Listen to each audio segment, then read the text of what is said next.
বন্ধুরা, আমার চ্যানেলে তোমাদের সবাইকে স্বাগত। আগের দুটো ভিডিওতে আমি তোমাদেরকে দেখিয়েছি আমি কিভাবে হাওড়া থেকে মথুরা আসলাম, আর মথুরা আসার পর সেখান থেকে গোকুলধাম ভ্রমণ করলাম, তার সম্পূর্ণ ভিডিও এই ভিডিওতে আমি তোমাদের দেখাবো আমি গোবর্ধন কিভাবে যাচ্ছি, আর গোবর্ধন গিয়ে কিভাবে সেখানে কি কি মন্দির আছে। গোবর্ধন 21 কিমি, সেই 21 কিমি কীভাবে পরিক্রমা করব। এখন আমরা বাসে উঠে পড়েছি, বাসের টিকিটও কাটা হয়ে গেছে। তোমরা যারা মথুরায় আসবে তারা মথুরা নিউ বাস স্ট্যান্ড থেকে গোবর্ধন যাওয়ার বাস পেয়ে যাবে। এক একজনের ভাড়া পড়বে 30 টাকা করে। বন্ধুরা, তোমরা অটো বা টোটোর পাল্লায় পড়বে না, তারা 2 থেকে 3,000 ভাড়া চায় মথুরা থেকে গোবর্ধন সম্পূর্ণ ভ্রমণ। টোটোয় করে তোমরা লোকালে ঘুরতে পারবে, আর বাসে করে দূরে কোথাও যেতে হলে বাস এখানে সব থেকে সস্তা। গোবর্ধন পৌঁছে আমরা টোটো করে নিলাম। টোটোতে প্রত্যেকের ভাড়া লেগেছিল মাথাপিছু 100 টাকা করে। Govardhan total 21 kilometre. আমি এখন তোমাদেরকে দেখাবো আমি কোথায় কোথায় ঘুরলাম, কিভাবে তোমরা যাবে, কোন মন্দিরে ফটো তুলতে দিচ্ছে আর কোন মন্দিরে ফটো তুলতে দিচ্ছে না, সবই বিস্তারিতভাবে আমি এই ভিডিওতে তোমাদের সামনে তুলে ধরবো। আমরা প্রথমে যে জায়গায় যেতে চলেছি সেটা হচ্ছে দানঘাটি। দানঘাটি হচ্ছে ভগবান শ্রীকৃষ্ণের সেই জায়গা যেইখানে শ্রীকৃষ্ণ গোপীদের কাছ থেকে মাখন পেত। চারপাশে প্রচণ্ড রোদ আর প্রচণ্ড গরম, দেখতেই পাচ্ছ তোমরা। এখানে দিনের বেলা প্রচণ্ড গরম থাকে আর রাতে প্রচণ্ড ঠান্ডা। এই যে এটা হচ্ছে গোবর্ধন পর্বত, হনুমানজির একটা মূর্তি আছে, আর গোবর্ধন পর্বতটা সম্পূর্ণ রেলিং দিয়ে ঘেরা। আর এখানে তোমরা অনেক গরু দেখতে পাবে, আর গোবর্ধনে হাজার হাজার বাঁদর। তবে গোবর্ধনের বাঁদররা বৃন্দাবনের মতো চশমা, মোবাইল, টুপি চুরি করে না। আমাদের সাথে আলাপ হয়ে গেছিল আরও দুজনের, তারা উত্তরাখণ্ড থেকে এসেছিল, তারা বাংলা বোঝে না। তাদের সাথে আমরা ঘুরলাম একসাথে। এখন আমরা এগিয়ে চলেছি সামনে যে মন্দিরটা আছে সেই মন্দিরটা দেখার জন্য। আমরা আমাদের জুতো আমাদের টোটোতে রেখে দিলাম, কারণ মন্দিরের সামনে জুতো রাখার কোনো জায়গা নেই, বাইরে রাখলে চুরি হয়ে যেতে পারে।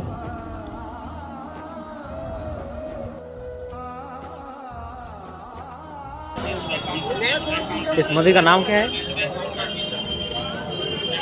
श्री रामानंद।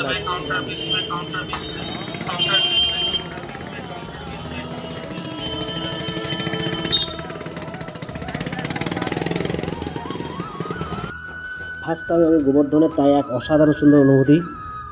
তোমরা অবশ্যই ভিডিওটা শেষ অবধি দেখবে, ভিডিওতে আমি সম্পূর্ণ ইনফরমেশান দিয়ে দেবো। এখানে কী কী মন্দির আছে, এই মন্দিরগুলোর পৌরাণিক কী ইতিহাস, আমি সবই এই ভিডিওতে তোমাদের সামনে তুলে ধরবো।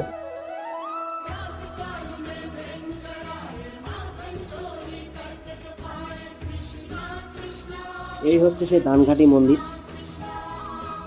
এই দানঘাটি মন্দিরেই গোপীদের কাছ থেকে ভগবান শ্রীকৃষ্ণ মাখন পেতেন। আমি এখন মন্দিরের ভেতরে ঢুকে তোমাদেরকে দেখাবো। সামনে আমার মা বাবা, আর তার সাথে আমরা যাদের সাথে একসাথে টোটোয় আসছিলাম তারাও একসাথে ঢুকবো সবাই মিলে। বৃন্দাবনে গেলে তোমরা দেখতে পাবে শুধু ভারত থেকে নয়, সারা পৃথিবীর থেকে লোক বৃন্দাবনে এসেছে ভগবান শ্রীকৃষ্ণের দর্শনের জন্য। মন্দিরটিতে শিল্পকলার এক অসাধারণ কারুকার্য। ভেতরে সবাই ফটোগ্রাফি করতে পারছিল, তাই আমিও কিছু ফটো আর ভিডিও তুলে নিলাম।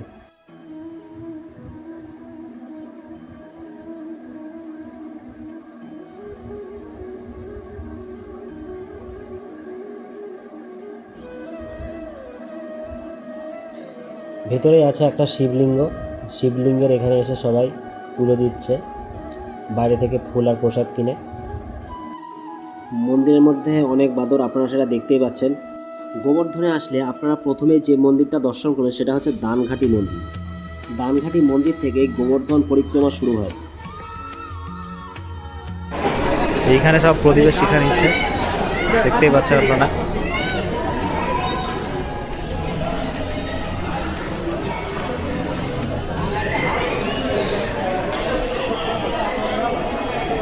এখন মন্দির থেকে বেরিয়ে আসলাম, মন্দিরের ভেতরে অনেক বাঁদর ছিল, ভাগ্যিস আমার ফোনটা কেড়ে নেয়নি। এখন আমি মন্দির থেকে বেরিয়ে ফিরে যাচ্ছি আমাদের টোটো যেখানে দাঁড়ানো আছে সেইখান থেকে আমরা চললাম টোটো করে নতুন মন্দির দর্শনের জন্য। গোবর্ধন পর্বতে আছে হাজার হাজার হনুমান। এই ভিডিওতে আপনারা সেটা ভালোভাবে দেখতে পাচ্ছেন।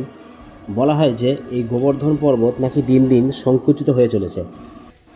রামায়ণ ও ভগবদ্গীতায় এই গোবর্ধন পর্বতের উল্লেখ আছে। ইন্দ্রদেবের অভিশাপে যখন মুষলধারে বৃষ্টিপাত হয়েছিল, তখন গোকুলবাসীকে বাঁচানোর জন্য ভগবান শ্রীকৃষ্ণ এই পর্বত হাতে তুলে নিয়েছিলেন এবং তার কেড়ে আঙুল দিয়ে এই পর্বতটাকে 7 দিন ধরে রেখেছিলেন বৃষ্টির হাত থেকে বাঁচানোর জন্য। এই পর্বতটি প্রায় 5000 বছরের পুরনো। এখন অনেকটা এই পর্বতটা ক্ষয়ে গেছে। পর্বতটার উচ্চতা অতটা বোঝা যাচ্ছে না। সম্পূর্ণ পর্বতটার চারপাশেই রেলিং দিয়ে ঘেরা। পর্বতের ভেতরে যে গাছপালা জঙ্গল আছে তার মধ্যে আছে অসংখ্য বাদর আর পশু পাখির বাস।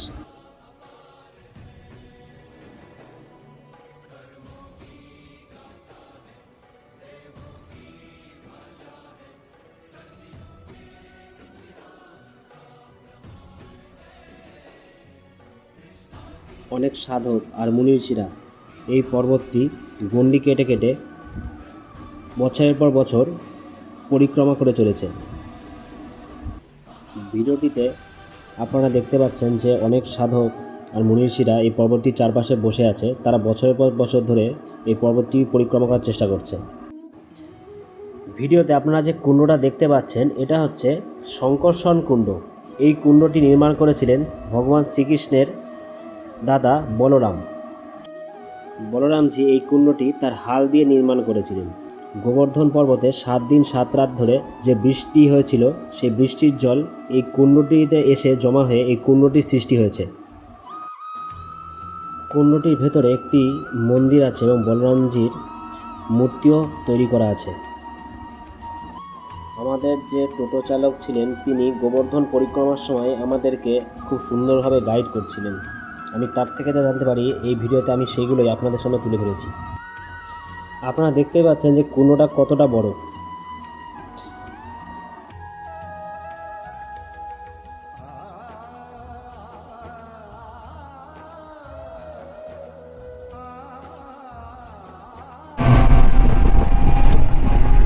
इसमें क्या होता है? गणपति परिक्रमा करते हैं ना संत लोग, 108 पत्थर लेके करते हैं ना, हाँ। वो परिक्रमा। देखो ये जो मटकी में जा रही है दूध की धारा है, जो पूरी परिक्रमा में दूध की धारा चलेगी। ये दूध की धारा ये कैद रखी हुई है इसके रिक्शे पे। हाँ, वो 25-30 दिन दूध लगता है उसमें, पूरी दूध की धारा चलती है परिक्रमा मार्ग। अच्छा, तभी ऐसा लोग चल रहे हैं। वहाँ भी देखा मैंने, नीचे से धार निकल रही थी। तो ये पूरी परिक्रमा मार्ग में इसे दूध की धारा गिरती रही, जैसे शिवलिंग के अभिषेक करते हैं ना शिवलिंग से, तो ऐसे यहाँ पे दूध की धारा चलती है गिरिराज जी को।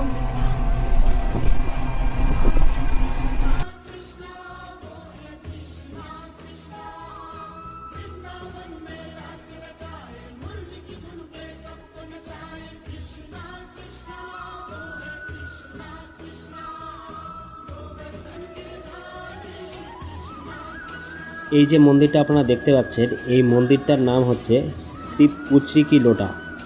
সত্য যুগে ভগবান শ্রীকৃষ্ণের যে সখা ছিলেন তার নাম ছিল শঙ্কর, আর কলিযুগে ইনি হচ্ছেন হনুমান। এই মন্দিরটিতে আসলে আপনারা হনুমানের মূর্তি দেখতে পাবেন।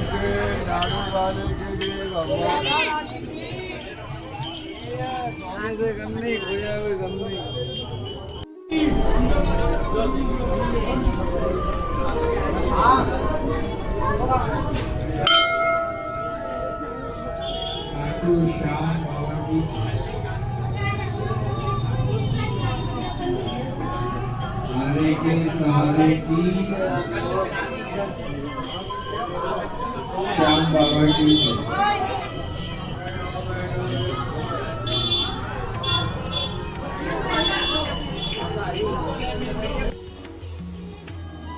বন্ধুরা, বাইরে প্রচণ্ড রোদ। এখন বেলা দুপুর 1টা, থাকা যাচ্ছে না।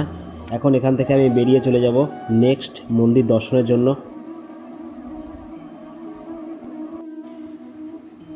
এটা সম্পূর্ণটাই গোবর্ধন পর্বত। গোবর্ধন পর্বতের পাশ দিয়ে আমরা চলেছি নেক্সট মন্দির যাবার উদ্দেশ্যে। গোবর্ধন পর্বত আমি আগেই বলেছি যে 21 কিলোমিটার জুড়ে বিস্তৃত, তাই অনেকটাই ডিস্ট্যান্স। আমি এই ভিডিওতে সম্পূর্ণ গোবর্ধন পর্বতের চারপাশে যে মন্দিরগুলো আছে সব কটাই প্রায় ঘুরে ঘুরে দেখাবো। আপনারা অবশ্যই ভিডিওটা শেষ অবধি দেখতে থাকবেন।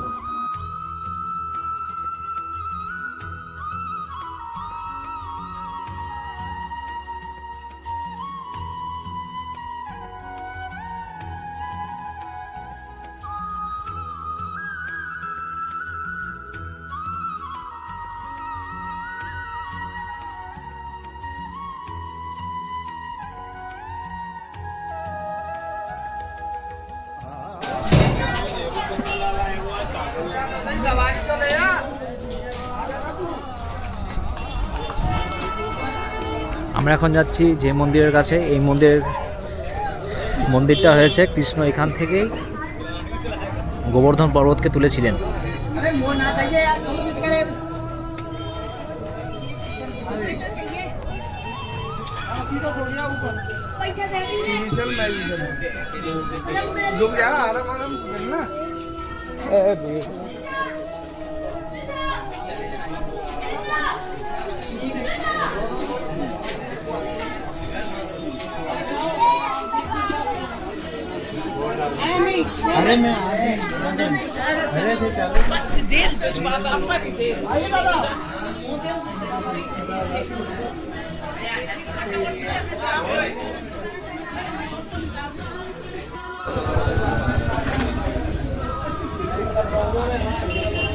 এখানে সব নতুন নতুন খাবার শপ, এখানে জিলাপি পাওয়া যাচ্ছে, মিষ্টির দোকান।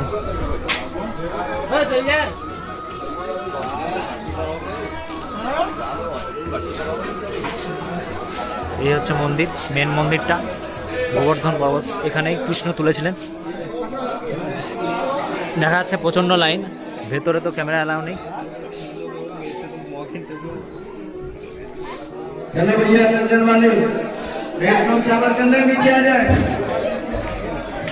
অসাধারণ, প্রথমবার এক্সপিরিয়েন্স এত সুন্দর।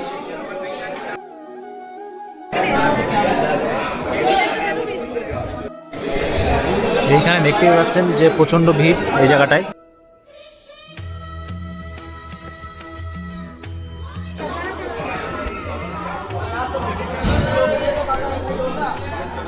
এখন বেরিয়ে আসলাম এখান থেকে। এখন মন্দির থেকে আমরা বেরিয়ে যাচ্ছি, বেরিয়ে নেক্সট কিছু কেনাকাটা হবে।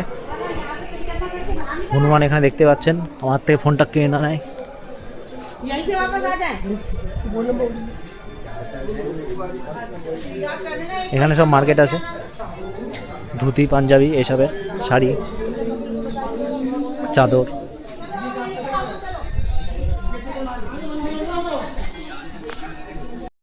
এবার গোবর্ধন পর্বতে এই জায়গাটায় আমরা কতগুলো ছবি তুলে নিলাম উত্তরাখণ্ডের ওদের সাথে।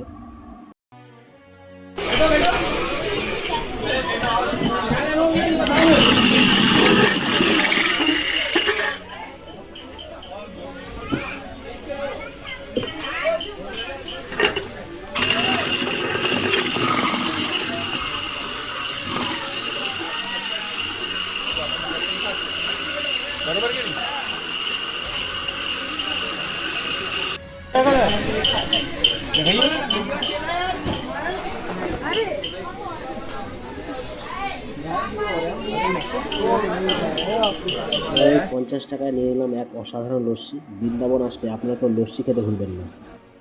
এই মন্দির দেখে আমরা বেরিয়ে চললাম আমাদের নেক্সট ডেস্টিনেশনে যাওয়ার জন্য।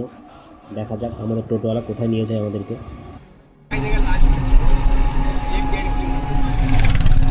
और बाकी जगह है ही नहीं।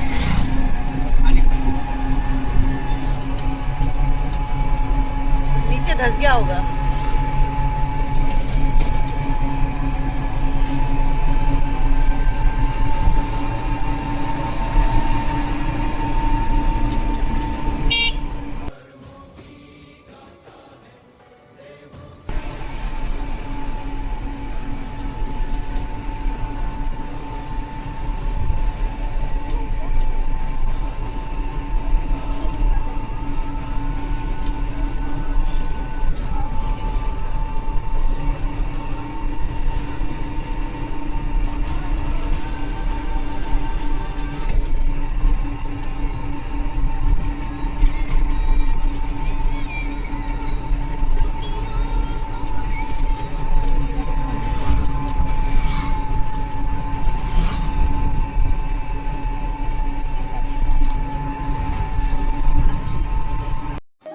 বন্ধুরা, আমরা এখন এগিয়ে চলেছি রাধাকুঞ্জ আর শ্যামকুঞ্জের দিকে।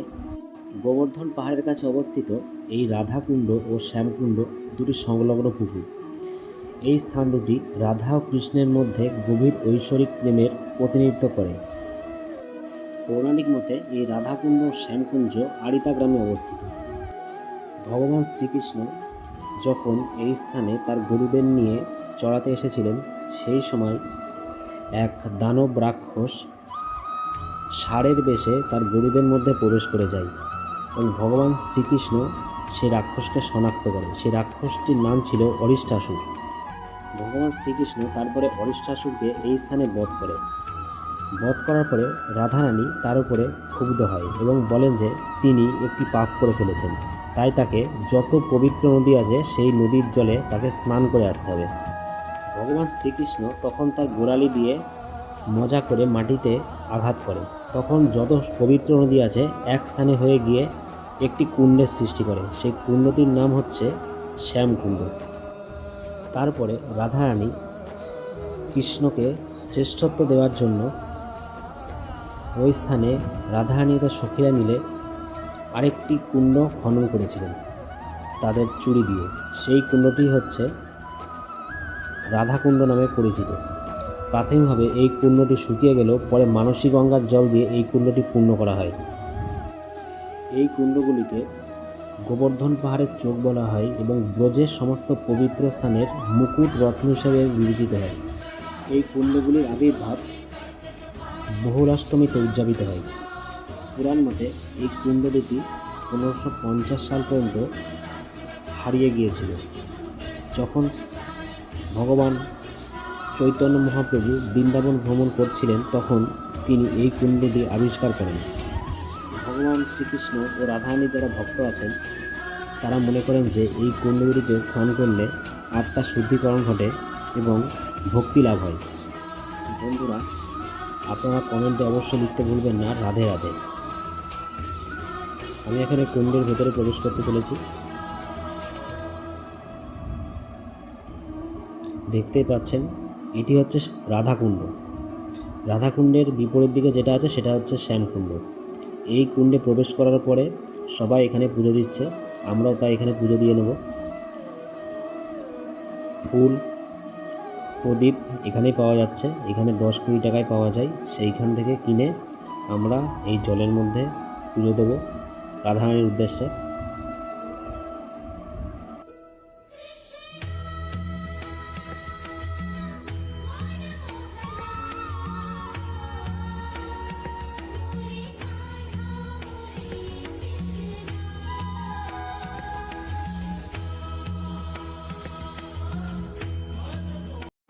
এরপরে আমি এই রাধাকুণ্ডের পবিত্র স্থানে স্মৃতি রাখার জন্য আমি এবং আমার মা বাবার কতগুলো ছবি তুলে নিলাম।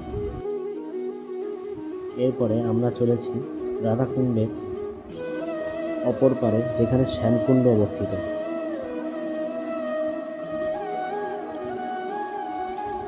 রাধাকুণ্ডের ধার দিয়ে রাস্তা আছে, এই রাস্তা দিয়ে আমরা এগিয়ে চলেছি।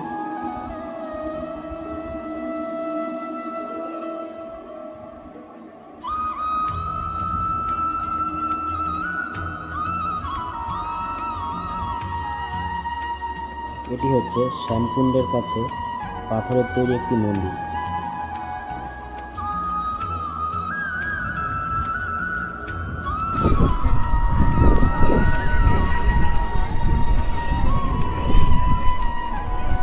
জয় শ্রীকৃষ্ণ।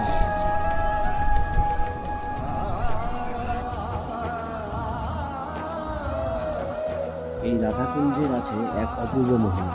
যে সমস্ত দম্পতিরা নিঃসন্তান তারা এই রাধাকুঞ্জে এসে স্নান করলে তারা সন্তান লাভ করেন। রাধাকুঞ্জ অনেকটাই বড়। আমরা রাধাকুঞ্জের এক ধার দিয়ে হেঁটে চলেছি। হাজার হাজার লোক এসেছেন এখানে। একটি বাচ্চা দেখতেই পাচ্ছেন জলে হাত দিয়ে কীভাবে খেলা করছে। সামনেই আছে শ্যামকুণ্ড।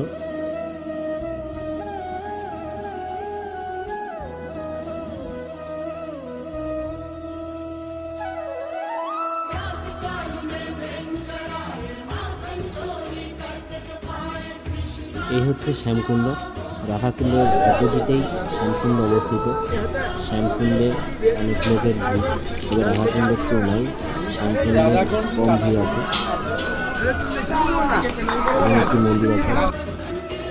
আমরা এবার চলে এসেছি আমাদের নেক্সট ডেস্টিনেশনে।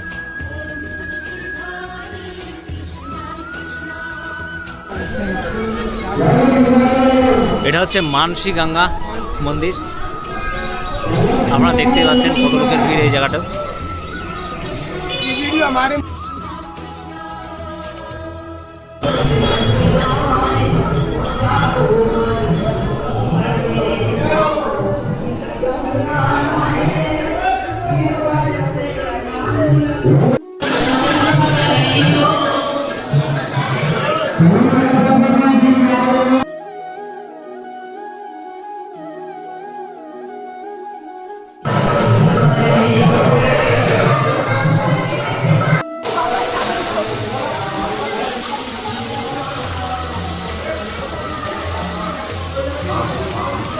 এই মানসী গঙ্গার এখানে সবাই হচ্ছে এখানে পা ধুচ্ছে, দেখতে পাচ্ছেন আপনারা।